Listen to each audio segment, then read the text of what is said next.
Hello friends, in today's video we will discuss in detail a very important topic, that is Indian Council Act 1892. As we have understood all Charter Acts and the Indian Council Act 1861, we will also understand Indian Council Act 1892 through six main headings: background, control of Government of India, administration, central legislature and provincial legislature. And in the last, we will do assessment of this act. Let's start with the background. Here we will understand that when the Indian Council Act 1892 was passed, what major incidents happened in the few years before it was passed. Because those events must have had an impact on the Indian Council Act 1892, and in this way we will be able to easily relate those events and the provisions of the Indian Council Act 1892. So let's start. In the previous video we had covered the Indian Council Act 1861, but what happened was that in 1885 Indian National Congress was formed, which gave a common platform to Indian nationalists. Now big leaders came to one place and everyone together started thinking what is good and what is bad for the country. The Indian National Congress said that whatever changes were made by the Indian Council Act 1861 are not sufficient. Along with this, they put many demands in front of the British authority for the change related to the legislature. We are going to see further in this video which changes were demanded by the Indian National Congress. So now you must have understood that in what environment the Indian Council Act 1892 was passed. So this was the background of the Indian Council Act 1892. Now let's see in whose hands the control of Government of India was.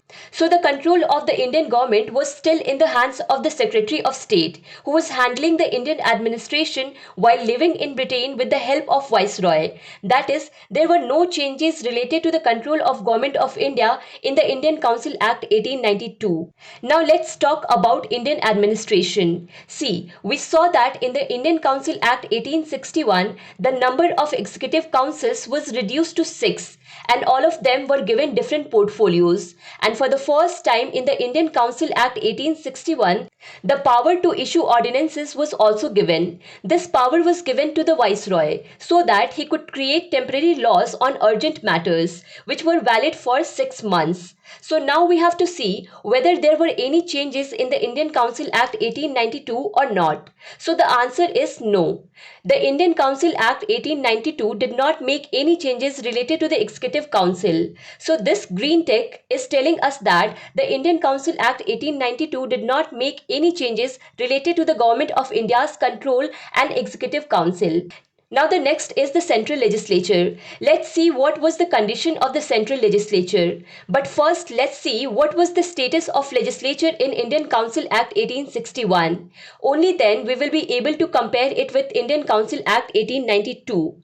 Look, we saw that Viceroy and Executive Council were part of the Legislative Assembly only. Apart from this, some additional members were added who used to be nominated by Viceroy, in which some were officials and some were non-officials.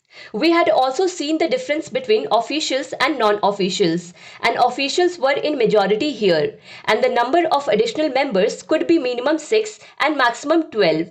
We had also seen that Indians could not become members of Executive Council, but could become additional members. But additional members used to have very limited powers, because in central legislature, discussion on any kind of topics related to finance was not allowed.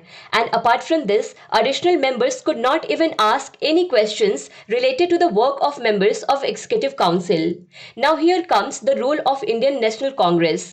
So the Congress told the British authorities that whatever changes have been made in the Indian Council Act 1861 are not sufficient, and we have some suggestions. If you include them in the next Council Act, it would be good.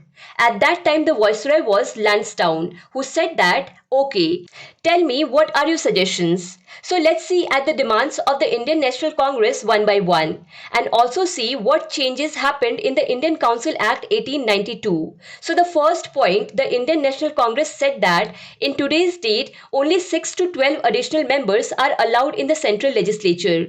The number of additional members should be increased. So the first point was this, and the second point was that Why Viceroy nominates additional members directly? Congress said that additional members should come to the central legislature not by being nominated but elected. And the third point by the Indian National Congress was that why financial discussions are not allowed in the central legislature. Congress said we want that there should be discussions on financial matters in the central legislature.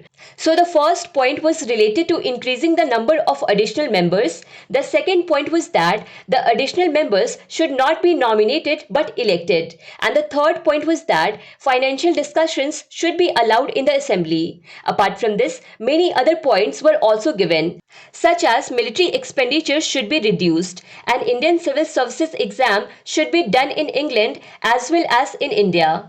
So these were some points which were raised by the Indian National Congress. Now let's see what changes took place in the Indian Council Act 1892 in actual. So the first change was that the number of additional members was increased.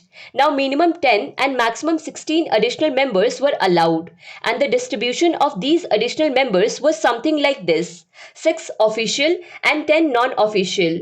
Out of these 10 non-officials, 5 will be nominated by the Viceroy, and 4 would come as nominees from the Provincial Assembly of Bengal, Bombay, Madras, and Northwest Frontier Province, and 1 member would come after being nominated from the Chamber of Commerce of Calcutta. That is, in the Indian Council Act 1892 also, all the members are coming after being nominated. No one is coming elected. But the only difference is that all the members are not coming from Viceroy's nomination. Some members are coming from Viceroy's nomination and some from other institution. Now Viceroy was nominating 6 official and 5 non-official, and remaining 5 were coming after being nominated from other places. Now let's see who is in the majority, officials or non-officials. So you can see that the majority is that of non-officials. But here it was said that the number of both executives and officials together should always be more than non-officials. That is, still majority is of officials. Along with this, some other major changes happened. Earlier, what used to happen was that financial discussions were not allowed in the central legislature. But now in the Indian Council Act 1892, discussions were allowed on the annual financial report of every year. That is, discussions were allowed on the budget of every year. And in addition to this, a change also happened that now additional members can ask questions to the executives. They can be asked what work they are doing related to their portfolios. But it was necessary to give 6 days notice to the member from whom you want to ask the question. But it is important to note 2 things here, that now the Indian Council Act 1892 had allowed discussions on financial bills, but voting was not allowed. And the second is that additional members can ask their questions after giving 6 days notice, but cannot ask a counter question to the answer given by the other person.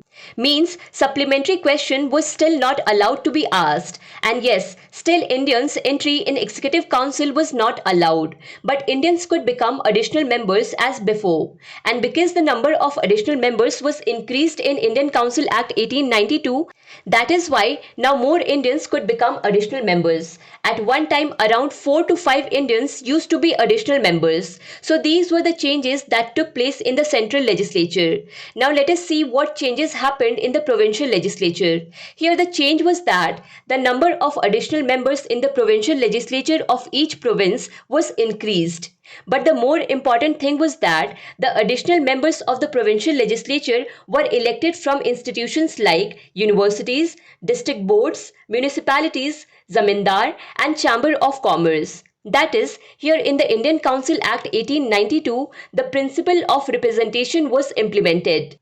The representatives of different institutions were now elected to the provincial assembly, and it was a new beginning.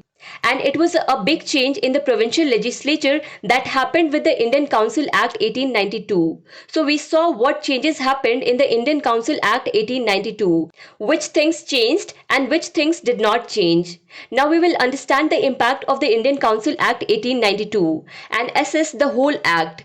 See, the main changes that happened because of this act was that more and more Indians were now able to reach the central and provincial legislature. Along with this, This act took its first step towards representative form of government. We have just seen how the representatives of different institutions were given a place in the provincial assemblies. Not only that, there were four additional members in the provincial legislature. They were also nominated from the provincial legislature itself. So this was a very positive step. And you must have noticed that many demands and suggestions of the Indian National Congress were accepted in the Indian Council Act 1892. So what happened with this?